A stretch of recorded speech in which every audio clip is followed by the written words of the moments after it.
Praise the lord. ఈ దినము దేవుని వాగ్దానం, ఆయన తన రెక్కలతో నిన్ను కప్పును. 91వ కీర్తన 4వ వచనం. రెక్కలు అనగా దేవునికి హస్తము. కోడి తన బిడ్డలకి ఏ ప్రమాదం రాకుండా ఎప్పటికప్పుడు రెక్కల్లో దాస్తున్నట్లుగా దేవుడు తన ప్రజలని నిత్యము దాచువాడై కాయువాడై ఉన్నాడు. అయితే ఈ రోజున నీకు ఏ సమస్య వస్తుందో నీకు తెలియకపోవచ్చు. అపవాది ఎటువైపు నుంచి నీ జీవితంలో బాణాలు వేస్తున్నాడో నీకు తెలియకపోవచ్చు.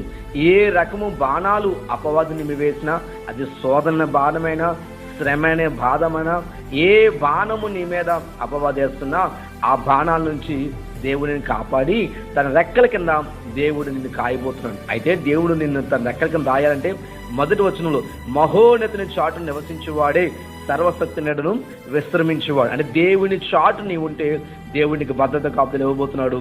ఈ వాగ్దానము నీ జీవితంలో ప్రభు నెరవేర్చును గాక. ఆమేన్.